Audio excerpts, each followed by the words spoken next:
Welcome back to a brand new edition of Views from the Booth. I'm your host, Reed Becker, and joining me today, he is a contributor to fanside.com, Brett Chaves, and co-host of 643 podcast, Alex Green. First, thanks, guys, so much for joining me today. Thank you for having me, Reed. Absolutely. Thanks again, Reed. No problem. So today, the day after the NFL Divisional round playoff games, so let's just jump right into it. The first one from Saturday, Packers defeating the Rams 32-18. So this game, considering the weather conditions, I mean, with how cold it was, I mean, the Rams stayed pretty close into this game, late into it. Jared Goff surprised me, considering after his thumb surgery, played pretty well. The biggest thing that shocked me was this Rams number one defense was a no-show. I mean, you had Aaron Donald coming out during the second half and didn't really play that much after. And it was the Packers defense that really stood its ground. Yeah, absolutely. I think one of the big things, like you mentioned, Reed, was this Rams defense just didn't really come to play at all. I mean, you saw Jalen Ramsey on Devontae Adams' first touchdown showing very visible frustration. Trying to cover Adams is obviously a tough thing to do on its own, but when you add all these extra components and trying to stop all these other Green Bay Packer weapons, it's just almost impossible to do. So the fact that, Jalen Ramsey almost had to cover Devontae Adams one-on-one on every single play was just tough, and you could see the frustration through every single player on that defense. So just going into this game, I thought the Packers had a good shot as it was, but seeing the way they played going into the second half as well just goes to show that Green Bay needs to be taken very seriously if you haven't taken them seriously by now, and I don't see anyone else beating them. I mean, we have Tampa Bay next week, but it's going to be a very tough challenge for them. Yeah, and the Rams defense was part of the reason why I thought the Rams would be able to keep this game close. And they, like Reed said, they just did not look like the number one defense out there. Aaron Rodgers had a great game, and that Packers offense really has a lot of weapons, ways that it can hurt you with Devontae Adams and Robert Tonyan and Marquez Valdez-Scantling. And even Lazard made a couple of huge catches late in the game. So this Packers team is, like you said, Brett, one that should be taken very, very seriously and one that should be a real contender to win next week and maybe even win the Super Bowl. Absolutely. I think we're all in agreement there. We'll get to the picks a little later on, but let's move right along then. So the Bills beating Baltimore in that nightcap on Saturday, 17-3. So I actually had Baltimore winning this game, but the Bills – so first of all, Bills' first AFC Championship game since 1994 versus, albeit now, Kansas City. But for this game, the clear factor for me was the wind. In Buffalo, you had Justin Tucker missing, I believe it was two different field goals early in the game. And at that point, it would have been, and Buffalo, by the way, you had missed one as well in the first half. It would have been 9-6, if I'm getting that correct, Baltimore at halftime, if they had made those field goals. So, I mean, that's a whole different ballgame. And, I mean, just right there from the start, I mean, the Ravens just didn't look like themselves. And Lamar Jackson, I think those questions from him throwing from the pocket is still legitimate. Mm-hmm.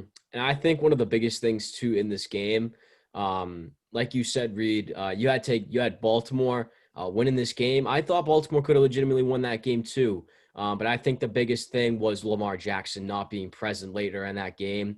Obviously, Tyler Huntley, you have to come in and, you have all those high expectations to try and come back and score 14 points within one quarter. Nearly impossible to do as a backup quarterback with not getting those starter reps in practice. It's so tough to do. That pick six that Lamar threw in the second half, almost a dagger to the heart. I mean, having a 101-yard pick six go against you, it's tough to come back from. And seeing that Ravens team play in the second half, it just didn't look like the same team we saw against Tennessee. No, they really didn't. And I think the Bills came into this game preparing to having to stop the run because that's what the Ravens are strong at.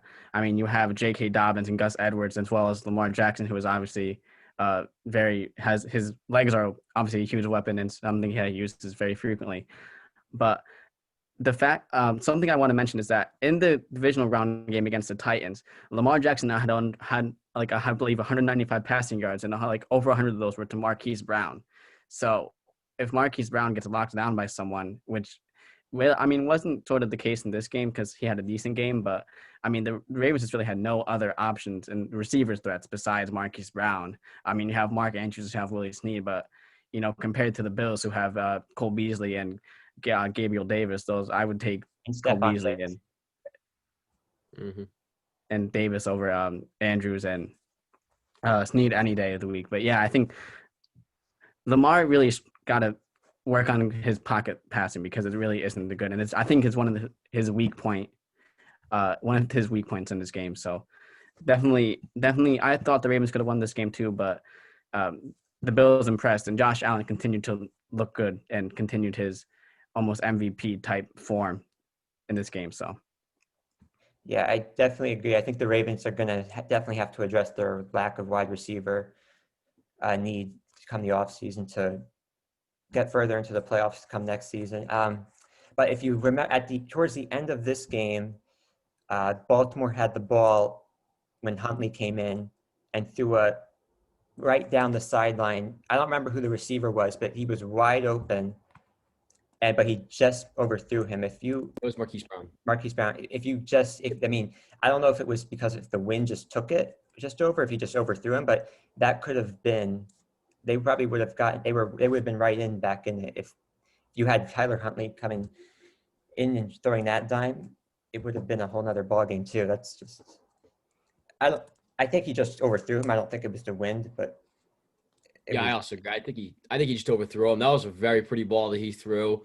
If Marquise Brown just had it by a little bit more, or if Tyler Huntley just threw a little more softer, probably, like you said, Reed, they would have been right back in that game. 10-17, that's a ball game. And one stop by the Ravens on defense late in that fourth quarter, whole different ball game.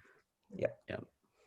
All right. So then come Sunday, this was more of a surprising, closer game from what I had thought. Chiefs beating Cleveland 22-17.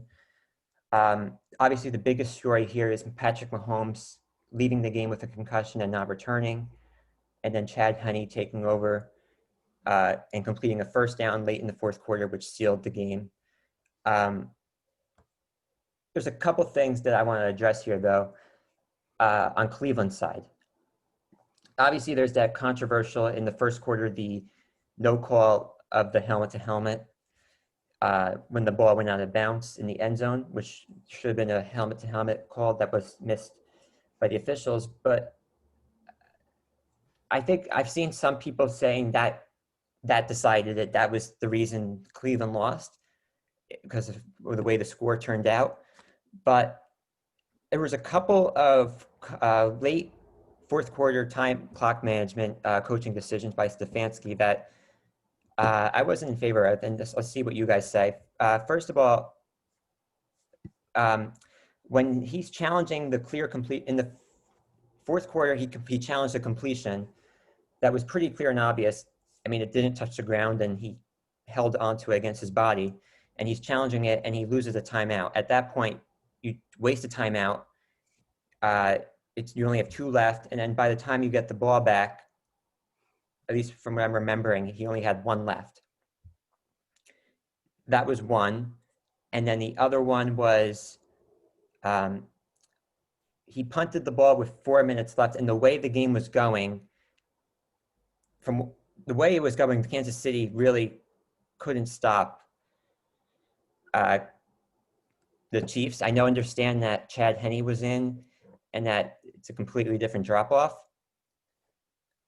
But the way their defense was playing against Kansas City with Tyreek Hill still on the field and Travis Kelce and Sammy Watkins, it just felt like you knew they weren't going to get the ball back, which was exactly what happened, and they iced the game. What do you guys think? To me, I think that Rashad Higgins, controversial call, whatever you want to call it, was a huge factor in the decision. But I think, like you said, Reed, it all came down to those coaching decisions by Kevin Stefanski towards the end of the game. A game could be broken or it could be made just based on those calls. I mean, we've seen it through other various teams throughout the regular season this year. And like you said on that incomplete pass that, he challenged, or complete pass, whatever it may be. I didn't agree with the decision either. Wasting a timeout on something like that is something you don't want to do, especially in a close It game wasn't like even that. close. The completion. It was like Oh, agreed. Yeah. But just wasting timeouts like that, especially in that close of a game, you cannot afford a loss like that. I mean, every timeout is valuable in that situation. Seconds could make or break a play. I mean, we've seen teams get off free plays before the 2-minute warning just because of timeouts, or lose a play before the 2-minute warning. Those kinds of things make or break your team late in the fourth quarter. So regardless if that, call happened, the helmet to helmet, those game management decisions that Stefanski made may have cost Cleveland the game as well. Yeah, I think people can point the fingers at the helmet to helmet call all they want, but it's really the Kevin Stefanski and some of the decisions he made that really led the Browns to, I think, that loss, or led the Chiefs to that win, how you want to put it. I thought this game was going to be close because obviously the Chiefs' offenses has so many weapons in so many ways that they can hurt you. I mean, Travis Kelce, Tyreek Hill, Sammy Watkins, but I thought the Browns with Hunt and Chubb and then Jarvis Landry as well would be able to put up a fight, and I thought this game was going to be close. So, but if I'm not mistaken, yeah, in this case though, as the game went on late into the second half, fourth quarter, I mean, Cleveland couldn't run it at all. yeah, that's true. They just, I mean, they had to rely on the pass, and then that was the other thing. Like, they were just wasting downs, getting no yardage, if anything, maybe losses. I mean, that's just other thing. That's just, yeah. Mm-hmm. But I mean, the other thing is, like, Mayfield, surprisingly to me, though, I mean, to go on the road into Kansas City in an environment like that, I mean, if you're Cleveland, I think you have your guy now. I know that there's been a lot of speculation since that year of the draft took place of which quarterback is the one. I think Cleveland found its man, and I think just to go into that atmosphere there, environment, pretty much nailed it down. But let's go on to then the nightcap on Sunday. Tampa Bay beating, which was really the game of the weekend. Tampa Bay beating New Orleans 30-20. So in this game, I mean, Drew Brees pretty much especially, I guess, later in the game, but the turnovers for New Orleans really was the difference here. I mean, New Orleans 3 turnovers to Tampa's none. And on top of that, New Orleans not getting pressure on Brady, and Tampa getting pressure on Brees. I mean, it felt like, first of all, in the first half, this game just felt like a defensive / nobody was able to find their way in the first half on the offensive side of the ball. And but come the second half, I mean, New Orleans just looked like shot. Mm-hmm. Like I said last week too, Reed, the biggest thing that I was concerned about with Tampa Bay was their defense. Very young, a lot of questions to be answered in the secondary. Based on this game, they answered quite a few of those questions. I was very impressed on how this Tampa Bay secondary played, picking off Drew Brees on multiple occasions, which is, something we don't see often from Drew Brees. But in this case, it did happen. And I really was impressed with the fact that Tom Brady kept his tempo consistent throughout the game, especially in the second half. First half started off a little rocky, but he found his way. And Tom Brady managed to lead this offense to a pretty good win and taking down Drew Brees here. The other thing is, if you're New Orleans, Michael Thomas gets no catches. He can't catch one pass. He gets targeted 4 times, but he can't catch one ball. You're in the NFC divisional round. And, I mean, that's your top receiver. That's a big problem. I mean, especially if you have a number one receiver like him, who's pretty much 100% after being out through the majority of the regular season. That's a big problem. Not giving him those, even more targets or just catches alone, that's something you have to work on. And whether or not Drew Brees comes back next season, a priority for that offense has to be finding a way to get Michael Thomas the ball and letting him just do his thing. Yeah. To me, it seems like Tom Brady always, starts playing very well, even if he hasn't had the best regular season in the playoffs. I mean, he's done it in New England for, a couple of years, obviously getting 6 Super Bowls there. But I'd say more. this Bucks defense really impressed me, especially I know you Brett said, picking off Drew Brees twice in the same game, which really rarely happens when you have a quarterback like Brees. The Bucks offense, Mike Evans the Bucks offense has a lot of weapons on there. Mike Evans, Leonard Fournette, and Ronald Jones both look pretty good that game as well. So I don't know how they'll do against Green Bay next week, but should be a good game. And then just finishing up on this to wrap a bow on it, Drew Brees, not a good way to go out in this game, which will likely be his last game. It's all expected that he'll retire.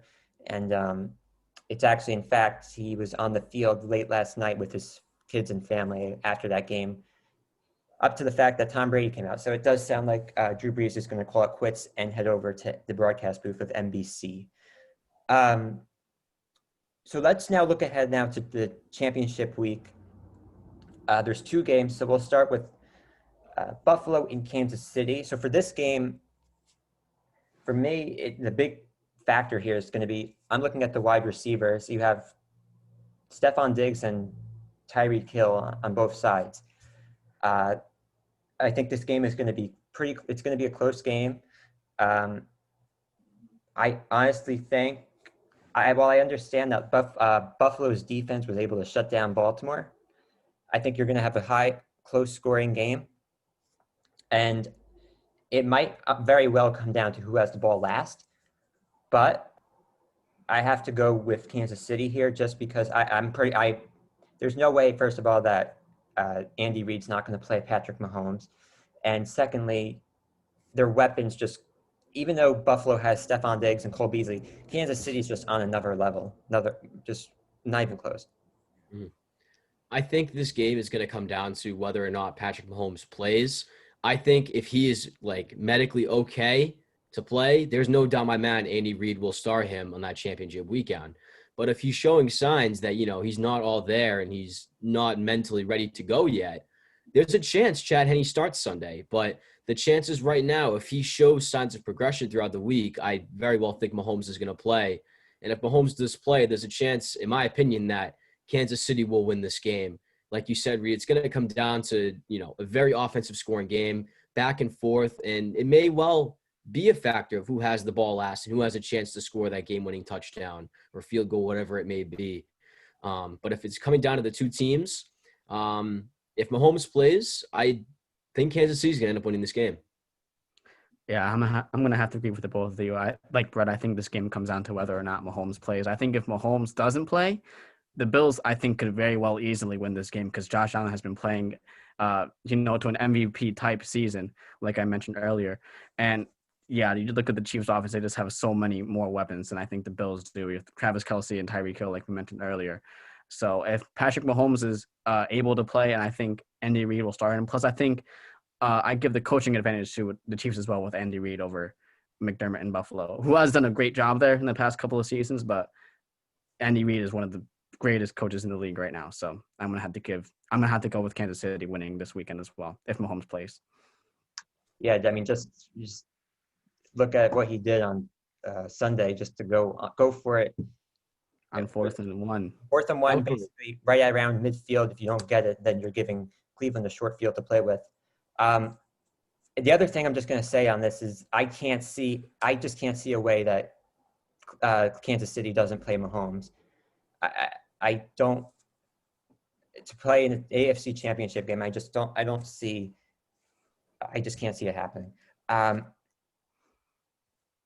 So let's then move on to the NFC side of it for the championship weekend. Tampa Bay heading up to Lambeau Field and play the Green Bay Packers. So first of all, it's going to be 24 degrees with a chance of snow for the high on that Sunday. Obviously, it's Brady and Rodgers, and the state of Wisconsin is going to be allowing fans again into the stands. So here's what I'll say about this. If there's any quarterback out of the ones that can beat the Packers in Lambeau in those weather conditions, I would have to say it would be Brady. Just looking at what he's done for 20 years in New England, um, I think it's so. I think you're going to have another high-scoring game of pretty much no defense. But at the end of the day, I'm going to have to go with Green Bay. But I'll say this: I'm not going to be surprised at all if Tampa Bay winds up taking this one, though, just because they have Brady. Mm-hmm. In the 3 games that they have played in the past, Brady does have the head-to-head record 2-1. I think this game is going to be all about tempo. I mean, Brady's no stranger to weather conditions like this, and certain conditions like this require a certain pace that the game should be run at. You don't want to be too aggressive because there's a chance that, balls could be dropped or fumbles, whatever it may be in this cold weather. So I think it's going to all depend on whether or not Aaron Rodgers or Tom Brady is going to keep a good pace in this game. At this point in the season, with fans being allowed at Lambeau Field now, I'm going to take the Packers in this game. I still think that, even though they performed very well last week, I still think that Aaron Rodgers can tear apart this Buccaneers defense and secondary pretty easily. If Tom Brady can manage to go back and forth, I think it could be a very well high-scoring game, but I'm going to have to go with the Packers on this one. Yeah, I'm going to have to go with the Packers as well. Like you guys mentioned, Brett and Reed. Tom Brady is no stranger to snow and cold weather. Playing in New England for 20 seasons, he's had his fair share. He's played in his fair share of snow games before. So I think, like Reed said, if there's any quarterback that is like handled to play in this weather, it's Tom Brady. I'm gonna have to go with the Packers as well. You know how you have Aaron Rodgers, who's most likely going to be the MVP this season. He's been playing at an unreal level, and I think the Packers just have too many weapons. Devontae Adams, Marquise Valdes-Scantling, Robert Tonyan. I mean, Tampa has their weapons too, but I mean, it's just yeah. But I mean, you look at last week, and the Packers tore up the Rams defense, which was like one of the better defenses in the league, if not the best. So I think I'm going to have to give it to Green Bay. I think Aaron Rodgers will tear up, like Brett said, will tear up this Buccaneers defense, and it could be close. I think Tom Brady might be able to, keep it close, but I think eventually, it'll go to Green Bay. Yeah. The other only side note to mention on this matchup is these teams played each other once this past season, and Tampa Bay ran away with it in the blowout. But it's completely different scenarios here come this time around. So we all agree there with Green Bay in that one. But right before we go, we're going to talk about the latest with Deshaun Watson, because there's some new information that has been coming out about his situation of wanting out in Houston. So the latest that we've been hearing is that people in the organization believe that he has played his last snap with the Texans, and that there have been internal discussions within the Texans organization that they are looking at possible trade partners and what the quarterback position could look like going forward. Here's the one thing that I want to say about this, because there's been a lot of talk. Obviously, there's a lot, and I mean, Brett, you were on last time when we talked about this, but there's been a lot of discussion about who has the best package, who has the best offer, who can do this, who can that.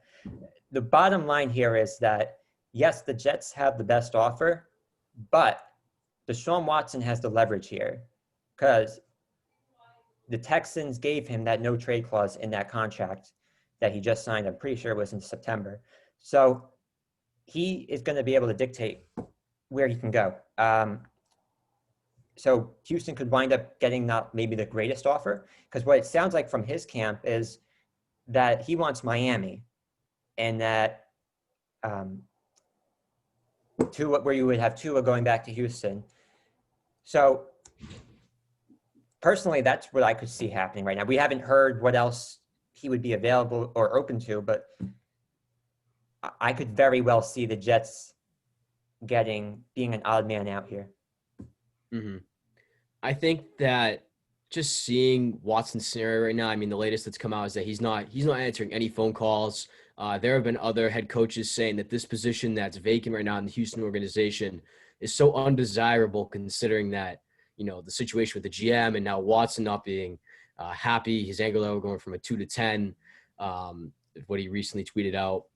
I think that, regardless of who may have the best deal or who could offer the best package to Houston, like you said, Reed. The bottom line is whether or not Deshaun Watson wants to dictate where he can go because he has that no trade clause, like you mentioned. Will Miami want to give up Tua Tagovailoa? I don't know. It's been one season. He's shown flashes of being good. He's shown flashes of being not that great.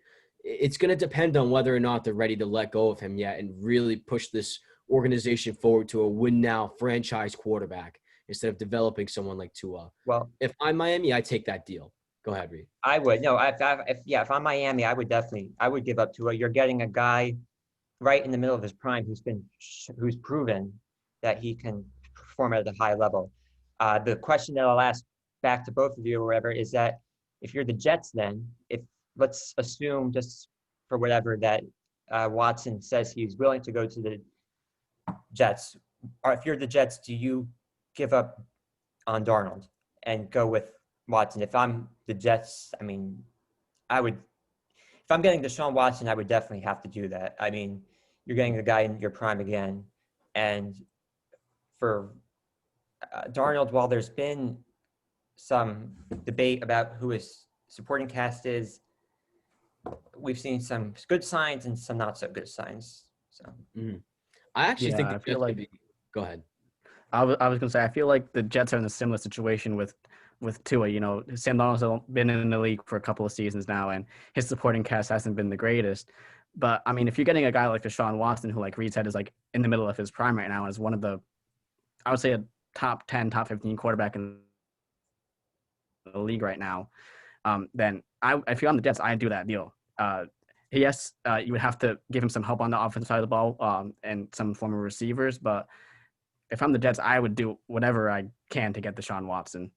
you would also have to probably give up. So you give up the two, Sam Darnold, and then probably Seattle's picks that you got, and next year's first rounder, I would assume as well.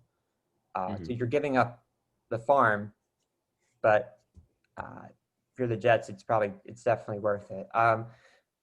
Just from my speculation, I can't think of. I mean, we don't know what other teams that have been thrown out from his side. I don't see him going. First, I think it's pretty. First of all, let's just say this. First of all, I think it's a pretty foregone conclusion now that Watson will be dealt some point this offseason. From what it sounds like, as Brett mentioned, this relationship is pretty much is not fixable at this point. I just think that if you're Houston, the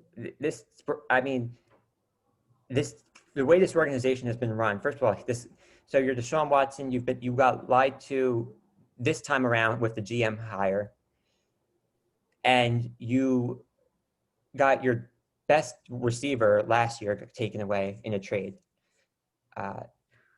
Pretty self-explanatory why this might be the least attractive job out there right now. Let me throw this out to you. Brett, I know we talked about this last time. Alex, if you're the Patriots, or if you're Houston, actually in this case, and the Patriots come to you, I'm assuming, so if you're the Patriots, you're giving up, you probably have to give up multiple first rounders, first of all, along with Stephen Gilmore. But if you're Houston, here's my thing. I'm looking at those first rounders. I'm assuming that Bill Belichick takes Deshaun Watson, okay, and then I'm assuming he'll restock with the wide receiver position. They'll have their guys come back from the defensive side of the ball from the opt-out. So they'll probably be another legitimate threat in the AFC East again into the playoffs. If you're Houston, I don't know if I would really want that offer because you're getting those first round picks, but when I'm looking at those picks will probably be towards not high, but low picks towards the end of the first round. You're giving up a top tier talent at quarterback. I don't know if the Patriots really have anything to throw out there if you're getting him then.